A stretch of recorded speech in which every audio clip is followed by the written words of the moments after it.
बोलिए परमपिता परमात्मा सतगुरु बंदी छोर कबीर साहब जी के चरणों में साहब बंदगी।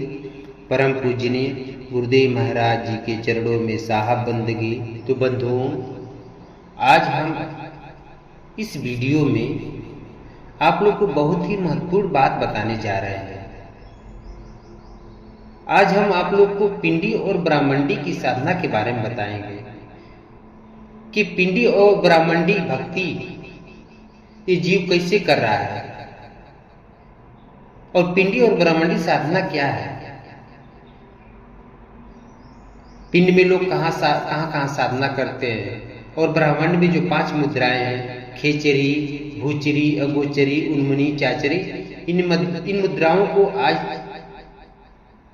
आप लोग को हम सब विधिवत बताएंगे सदगुरु कबीर साहब की वाणी और उनके विचार द्वारा। तब आप लोग समझ जाएंगे कि पिंडी और ब्राह्मणी साधना करने से हमें क्या लाभ है और ये जीव कैसे फंसा है पिंडी ब्राह्मणी साधना करके। जब जीव जान जाएगा तो उसके समझ में आ जाएगा, तब उसको ज्ञान हो जाएगा कि हमें पिंडी और ब्राह्मणी की साधना करना चाहिए कि नहीं करना चाहिए, और कौन सी साधना हम करेंगे तो हमारा जन्म मरण दुख से हम बचेंगे। तो बंधु, आइए हम आप लोग को अपने वाणी और सदगुरु कबीर साहब की वाणी और उनके विचारों द्वारा बताएंगे। क्योंकि बंधु, ये जीव यहाँ दुखों से दुखित होकर और अपने देश अमर लोक देश जाने के लिए, परमात्मा को प्राप्त करने के लिए अपने मन बुद्धि से अज्ञानता बस अनेक प्रकार की साधनाएं बना लिया है और इन्हीं साधनाओं के सहारे परमात्मा तक पहुंचना चाहता है। लेकिन अपने द्वारा बनाई गई जो साधना है उसी के सहारे वहां तक वो पहुंच नहीं सकता है, क्योंकि बंधु, ये जीव आत्मा और परमात्मा के विषय में जानता ही नहीं है। इसलिए बंधु, जीव अपने मन और अपने बुद्धि से आत्मा और परमात्मा को नहीं जान पाएगा, वहां तक वो पहुंच नहीं पाएगा। जो आत्मा परमात्मा तक पहुंचने की जो साधना है, जिसको इसने देखा ही नहीं है, ये साधना जाना ही नहीं है, तो वो परमात्मा तक कैसे पहुंच सकता है, वो साधना कैसे कर सकता है। बिना देखे वो जीव इस संसार में अपना जो ये मूल्यवान जो शरीर मिला है, इसको व्यर्थ में गंवा दे रहा है। कैसे कि अपने मन और बुद्धि द्वारा ही इस संसार में जीव तरह तरह की साधनाएं कर रहा है। उसी को सदगुरु कबीर साहब कहते हैं बंधु कि जहां मन बुद्धि ना पहुंचे हो रमैया राम, जहां मन बुद्धि ना पहुंचे हो रमैया राम, वहां का खोज कैसे हुई हो रमैया राम। बंधुओं, यहाँ यह जीव जो परमात्मा तक पहुंचने के लिए अपने मन और बुद्धि का प्रयोग कर रहा है, वह उसके सहारे वहां तक नहीं जा सकता है, क्योंकि जीव आत्मा और परमात्मा के विषय में नहीं जानता है। तो यह उनको कहाँ खोजेगा। बंधु, इस भेद को केवल सदगुरु कबीर साहब ही जानते हैं कि आत्मा को कहाँ ढूंढे जाए तो यह मिलेगी, क्योंकि हमारी आत्मा 5 तत्वों से ढकी हुई है, वह दिखाई नहीं दे रही है। और यह जानते हैं कि जीव कैसे कैसे हमारे यहाँ से अलग हुआ और कैसे कैसे हमारे यहाँ तक पहुंचेगा। लेकिन बंधु, जीव परमात्मा की बात न मानकर अपने मन और बुद्धि से बनाई गई 52 अक्षर और साधनाओं के सहारे परमात्मा को जानना चाहते हैं। ये जो 52 अक्षर के अंतर्गत जो जितनी भी साधनाएं बनाई गई है ना, उसके अंतर्गत वो जानना चाहता है। तो बंधु, परमात्मा सदगुरु कबीर साहब इस जीव के द्वारा बनाई गई 52 अक्षर और ब्राह्मणी साधनाओं को बता रहे हैं कि यह जीव कैसे कैसे और कौन कौन से साधनाएं बनाकर करता है। बंधु, अब सदगुरु कबीर साहब बता रहे हैं कि जो पिंडी साधनाओं में मंत्र का उच्चारण करता है, जैसे ओम भोर भुवस्सु तस्मै विदुर्वरेण्यं भर्गो देवस्य धीमहि धियो यो न प्रचोदयात्, जैसे ओम नमः शिवाय, राम राम इत्यादि, अर्थात जितनी भी 52 अक्षर से बनी हुई मंत्र हैं, जिसका उच्चारण मुख द्वारा होता है। बंधु, जितनी 52 अक्षर से बनी हुई मंत्र हैं जिसका उच्चारण मुख द्वारा होता है उसको पिंडी साधना कहते हैं। और बंधु जो हमारे शरीर के नाक से नीचे का भाग होता है उसको पिंड कहते हैं। इतने भाग में जो साधना करते हैं तो उसको पिंडी साधना कहते हैं। और जो भाग नाक से ऊपर का होता है उसको ब्राह्मण कहते हैं। इतने भाग में जो साधना करते हैं उसको ब्राह्मणी साधना करते हैं। वो कौन सी साधना है? ब्राह्मणी साधना। जैसे सतगुरु कबीर साहब अपने बाड़ी में कह रहे हैं कि ज्ञानी योगी पंडित सबही शब्दे में अरुझाना। अब पांच शब्द और पांचों मुद्रा काया पांच ठिकाना।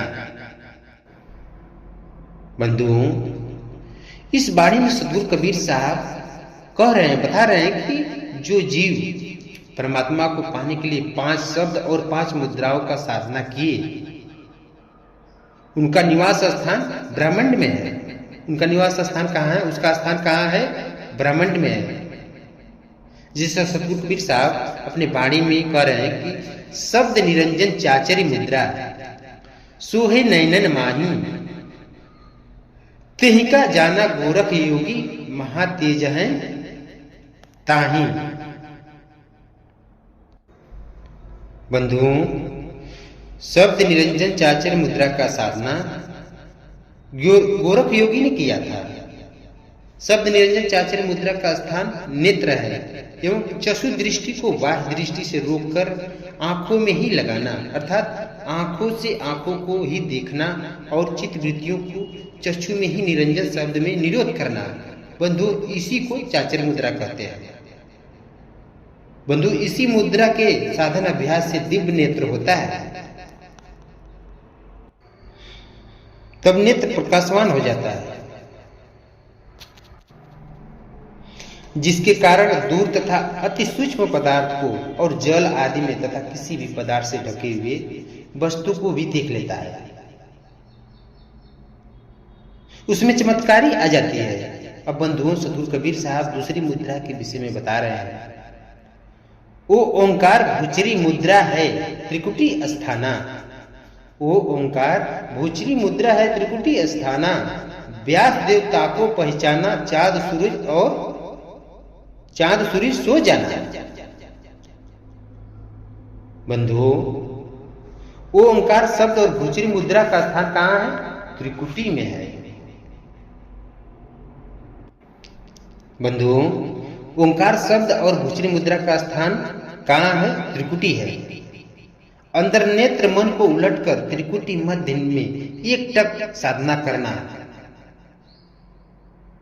त्रिकुटी मध्य में एक टक साधना करना है।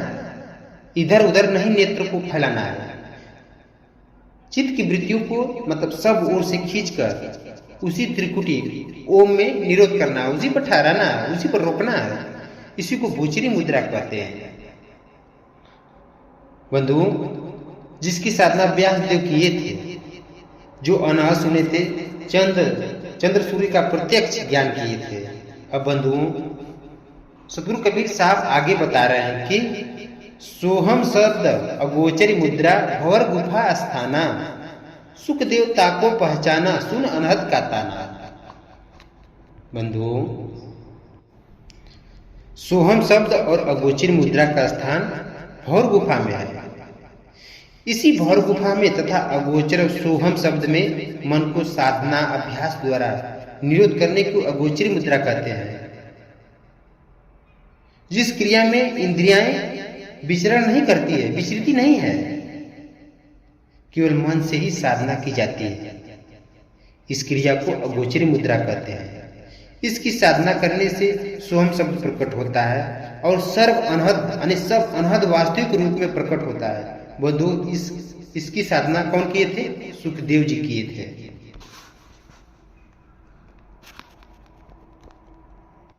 अब बंधुओं, साहब अपने वाणी में आगे बता रहे हैं कि शक्ति शब्द सो उन्मुनि मुद्रा सोई आकाश स्नेही। साहब क्या कर रहे हैं कि शक्ति शब्द सो उन्मुनि मुद्रा सोही आकाश स्नेही अत्ता में झिलमिल ज्योति दिखावे जाना जनक विदेही।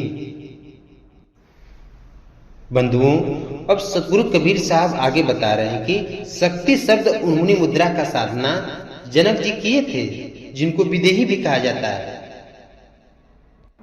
शक्ति शब्द और उन्मुनी मुद्रा का नासिकाग्र द्वादश अंगुली, यानी मतलब जैसे जो भ्रिकुटी होता है ना, भ्रिकुटी से नासिका से ऊपर भ्रिकुटी होता है, भ्रिकुटी से 2 उंगली ऊपर बाहर आकाश, मतलब वो आकाश, वो स्थान आकाश में, आकाश स्थान है वो जो अब आंख देख रहे हैं, आंख से थोड़ा मतलब ऊपर भ्रिकुटी है, भ्रिकुटी से बाहर मतलब 2 उंगली ऊपर जो आकाश है ना, उसी वही स्थान है।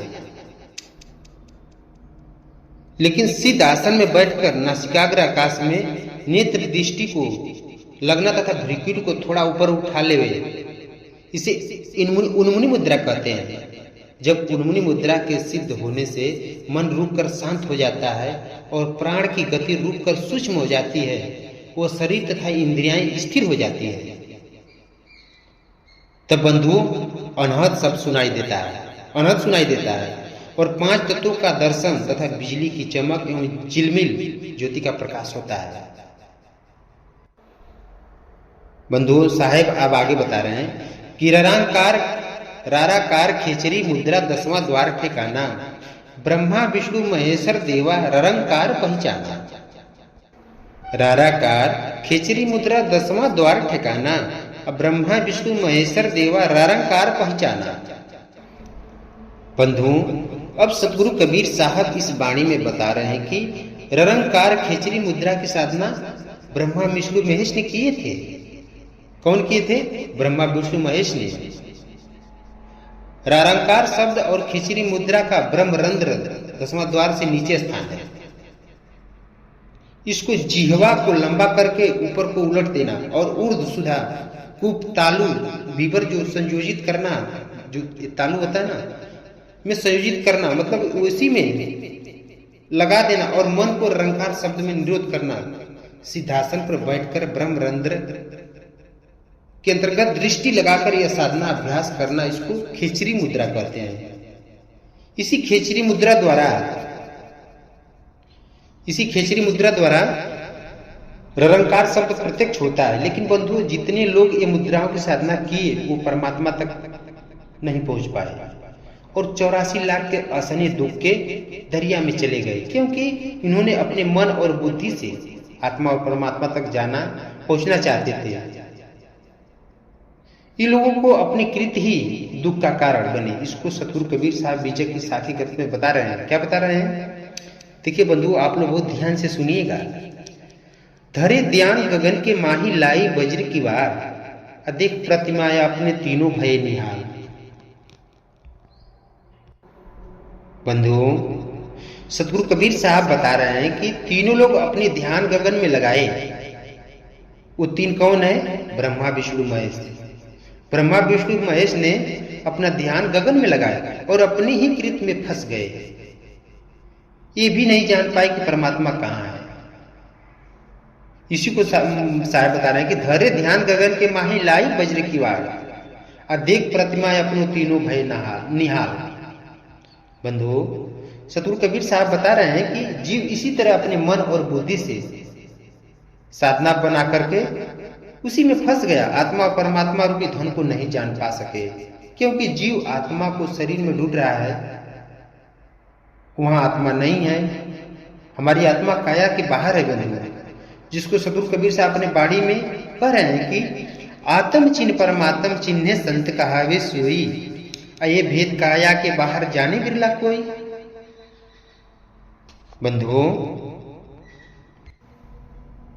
बंधुओं इस साखी में साहब बता रहे हैं कि आत्मा और परमात्मा का जो भेद है, आत्मा जो परमात्मा का भेद है, वो काया के बाहर है। और हम जब तक शरीर से बाहर की साधना नहीं करेंगे तब तक हम आत्मा और परमात्मा को नहीं जान पाएंगे। वैसे तो परमात्मा सब जगह पर मौजूद है बंधुओं, लेकिन उनको पाने की एक विधि है। वो विधि आत्मा को चिन्हने के बाद आप परमात्मा को पाएंगे। आत्मा से होकर परमात्मा तक पहुंचा जा सकता है। इसके अलावा कोई दूसरा उपाय नहीं है बंधुओं। और आत्मा हमारी काया से बाहर है। बंधुओं, इसलिए सतगुरु कबीर साहब इस आत्मा और अपने भेद को काया के बाहर बता रहे हैं। जैसे बंधु, जैसे दूध में घी, वैसे तो दूध हर जगह घी होता है, दूध में घी हर जगह होता है, लेकिन आप उसको प्रत्यक्ष रूप से प्राप्त नहीं कर सकते हैं। उसको प्रत्यक्ष रूप से मतलब जैसे आप डायरेक्ट उसको प्राप्त नहीं कर सकते हैं। इसको प्राप्त करने के लिए, इसको पाने के लिए एक विधि है। बंधु, अगर आप उस विधि को पालन करते हैं तो दूध में घी आपको मिल सकता है, दूध में घी आप प्राप्त कर सकते हैं। इसमें जो दूध है वो हमारी आत्मा है और जो घी है वो परमात्मा है। जिसे आप जानते हैं कि दूध में कण कण में घी है, लेकिन उस दूध, उस मक्खन, उस घी को प्राप्त करने के लिए वो सिस्टम से चलना पड़ेगा। जिससे हम दूध को गर्म करेंगे, तपाएंगे, फिर उसमें जावन डालेंगे, फिर उसमें दही जमाएंगे, दही को मथेंगे तो मक्खन निकालेंगे, फिर मक्खन जो है उसको फिर आग पर तपाएंगे तो जाकर शुद्ध घी निकलता है। इसी तरह से बंधुओं, परमात्मा का जो साधना है, साहब के द्वारा बताया, जो परमात्मा को और आत्मा को और परमात्मा को जानने की जो साधना है, जो विधि है, उसको इसी सिस्टम से करना पड़ता है। गुरु के द्वारा वो भेद जानना पड़ता है। गुरु के बताए हुए मार्ग जैसे जैसे गुरु बताएंगे उस विधि से आपको चलना पड़ेगा, तभी आप आत्मा और परमात्मा को जान सकते हैं, उनको प्राप्त कर सकते हैं। अन्यथा बकिया कोई रास्ता नहीं है बंधुओं। जैसे बंधुओं हम एग्जाम्पल देकर बता रहे हैं, उदाहरण देकर बता रहे हैं कि जैसे मेहंदी में लाली होती है ना, उसी तरह से परमात्मा आत्मा में खोजने से मिलेंगे। जिस तरह से मेहंदी में लाली छिपी होती है, उसी तरह से हमारी आत्मा से परमात्मा छिपे हुए हैं। और आत्मा को पाने का जो भेद है वो काया के बाहर है। इस बात को सतगुरु कबीर साहब अपने बाणी में स्वयं खुद कह रहे हैं कि पिंड ब्रह्मांड दोहु से न्यारा, जानेगा कोई जानन हारा। साहिब क्या कर रहे हैं कि पिंड ब्रह्मांड दोहु से न्यारा, जानेगा कोई जानन हारा। साहिब बता रहे हैं कि आत्मा और परमात्मा का भेद है वो पिंड और ब्रह्मांड के बाहर है। इस भेद को कोई ज्ञानी ही समझ पाएगा। लेकिन बंधुओं, सतगुरु कबीर साहब बता रहे हैं कि आत्मा से प्रकट अनहद रिद्धि सिद्धि निरंकार ज्योति चाँद सूर्य, ये सब आत्मा के कृत है। ये सब आत्मा द्वारा ही हो रही है। जब हमारी आत्मा हमारे शरीर से निकल जाएगी तो सारा खेल खत्म हो जाएगा। जो जितने भी मतलब यहाँ शब्द हो रहा है, आत्मा द्वारा जो शब्द हो रहा है, सब जब आत्मा बाहर निकलेगी तो सब ये ब्रह्मांडी जो शब्द है सब समाप्त हो जाएगा। क्योंकि ये सब रिद्धि सिद्धि प्रकाश अनहद सिंह गर्जन मेघ गर्जन ढोल मृदंग शंख बांसुरी बिजली चमक इत्यादि, ये सब आत्मा के माध्यम से ब्रह्मांड में ये सब शब्द हो रहा है। लेकिन बंधुओं, हम इस बात को नहीं समझ पाते हैं कि ये जो प्रकाश अनहद निरंकार इत्यादि ब्रह्मांड में हो रहे हैं वो हमारी आत्मा के द्वारा ही हो रहा है। हम सबको सच मान करके यह परमात्मा के द्वारा हो रहा है, यही परमात्मा है, इसी को सच मान करके अज्ञानी जीवों की तरह अपने भ्रम का शिकार हो जाते हैं और इस बात को समझ नहीं पाते हैं। इसी बात को सतगुरु कबीर साहब अपने बाणी में आगे बता रहे हैं बंधुओं, बीजक के शब्द में कि आपन को आप ही बिसरो, जैसे स्वान कांच मंदिर में भरमत भूख मरियो, ज्यो के हरि बकु निरख कूप जल प्रतिमा देख परो, वैसे ही गज फटिक शिला को दसनन आनी अरो, मरकट मुठ स्वाद नहीं बिछुरे घर घट रटत फिरो, कहीं कबीर नल्ली के सुगना तू ही कौने पकड़ो। बंधुओं, इस शब्द में साहिब कितनी मार्मिक बात बता रहे हैं, कितनी अच्छी बात दर्शा रहे हैं। इस जीव को, जो संसार में जीव भूला है, उसको सही मार्ग को लाने के लिए कैसे साहिब कैसे किस किस ढंग से उसको जीव को समझा रहे हैं कि कम से कम ये जीव ये बात हमारे बात को समझकर सही रास्ता पर सत्य को जान जाए और इस संसार के सारे दुखों से मुक्त हो जाए। बंधुओं, इस शब्द में साहिब बता रहे हैं कि आपन को आप ही बिसरो। बंधुओं, साहिब कह रहे हैं कि अपने ही किए हुए कर्मों के द्वारा ये जीव आप उसी में फंसता है, अपने शरीर के द्वारा किए हुए ही कृत्य में ही वो फंस जाता है और अपने को जान नहीं पाता है। जिस तरह से कुत्ता शीशे के मंदिर में अपनी प्रतिमा को देखकर भ्रमवश दूसरा कुत्ता समझकर भूख भूख कर मर जाता है। वो सोचता है कि सामने कोई दूसरा कुत्ता आ गया और उससे उस परछाई को देखकर, उसके प्रतिबिंब को देखकर उसी में भूख भूख कर लड़ के मर जाता है और सच्चाई नहीं जान पाता है बंधुओं। जिस प्रकार से शेर अपनी परछाई को कुएं के जल में देखकर भ्रमवश दूसरा शेर समझकर उस कुएं में कूद जाता है और उस जल में गिर करके डूब करके मर जाता है, उसी तरह से बंधुओं साहिब कहते हैं कि जी है ज्यों की हरी अरे जैसे स्वान कांच मंदिर में भरपत भूख मरो। जिस तरह से कुत्ता शीशे के मंदिर में अपनी प्रतिमा को देखकर भ्रमवश दूसरा कुत्ता समझ करके और भोग भोग कर मर जाता है और सच्चाई को नहीं जान पाता है, उसी तरह से साहिब कह रहे कि ज्यों के हरि बपू निराखे कूप जल प्रतिमा देखो भरो। जिस प्रकार शेर अपने परछाई को कुएं के जल में देखकर भ्रमवश दूसरा शेर समझकर उसमें कूद जाता है और उसी में डूबकर मर जाता है, तो उसी को साहिब करें कि जियो के हरि बप निराखे कूप जल प्रतिमा देख परो। अब साहिब आगे बता रहे हैं कि वैसे ही गज फटिक शिला पर दसनन आनी अरो। बंधुओं उसी प्रकार से हाथी पत्थर पर, शिला माने पत्थर होता है, पत्थर पर स्वयं की प्रतिमा को देखकर उस पत्थर पर अपना सिर लड़ा कर मर जाती है। इसी बात को साहिब कर रहे हैं कि वैसे ही गज फटिक शिला पर दसनन आनी अरो। इसी बात को साहिब बता रहे हैं बंधुओं कि जिस तरह से हाथी होती है ना, एक शिला पत्थर होता है, वो बहुत चमकता है। अगर आप सामने खड़ा होंगे तो आपका भी प्रतिबिंब में सामने दिखाई देगा, जैसे आप रहेंगे उससे सामने दिखाई देगा वो प्रतिबिंब, वो परछाई। तो उसी तरह से हाथी जब जाती है शिला पत्थर के पास तो क्या करती है कि जब जाती है तो अपना ही प्रतिबिंब उसको सामने दिखता है और जैसे जैसे ये करती है उसी से वो परछाई में भी लगता है, तो सोचती है कि दूसरा हाथी हमको ये मारने दौड़ रहा है, तो वो जाकर उसी में लड़ा कर उसे, मतलब वो मारती है तो लगता है कि वो भी आ रहा है लड़ाई करने के लिए, और उसी में लड़ा कर उसी पत्थर पर वो अपना सिर फोड़ लेती है और मर जाती है।